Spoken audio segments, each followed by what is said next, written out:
the grass that he read in the poem, but his own sun-flickering flight. Swiftly the brazen car comes on. It burns in the east as the sunrise burns.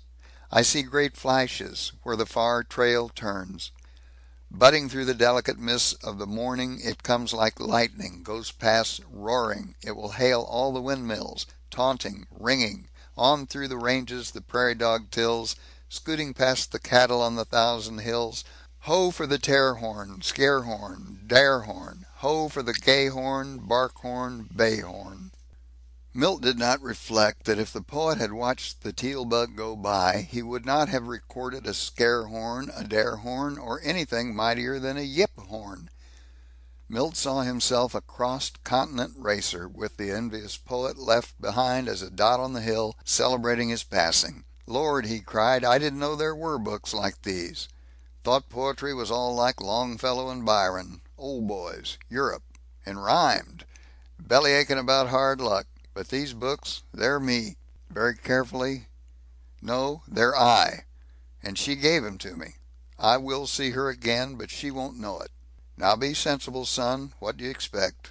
Oh, nothing. I'll just go on, and sneak in one more glimpse of her to take back with me where I belong.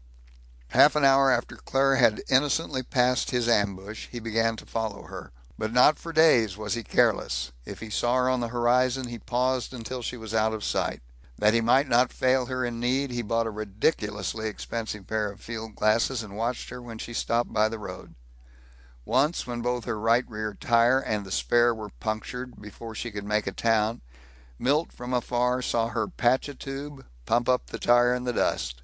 He ached to go to her aid, though it cannot be said that hand pumping was his favorite July afternoon sport. Lest he encounter her in the streets, he always camped to the eastward of the town at which she spent the night. After dusk, when she was likely to end the day's drive in the first sizable place, he hid his bug in an alley and, like a spy after the papers, sneaked into each garage to see if her car was there. He would stroll in, look about vacuously, and pipe to the suspicious night attendant, "Seen a traveling man named Smith?" Usually the garage man snarled, "No, I ain't seen nobody named Smith. Anything else I can do for you?" But once he was so unlucky as to find the long missing Mr. Smith. Mr. Smith was surprised and insistent. Milt had to do some quick lying.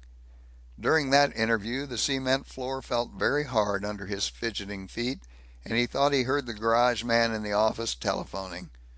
"Don't think he knows Smith at all. I got a hunch he's that auto thief that was through here last summer." When Claire did not stop in the first town she reached after twilight, but drove on by dark, he had to do some perilous galloping to catch up.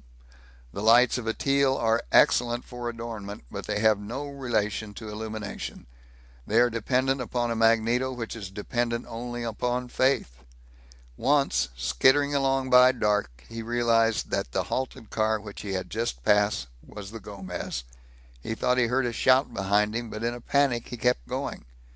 To the burring motor he groaned, "Now I probably never will see her again, except that she thinks I'm such a pest that I dasn't let her know I'm in the same state.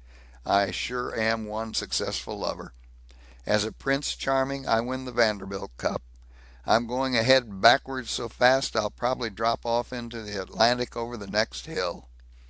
End of chapter 8.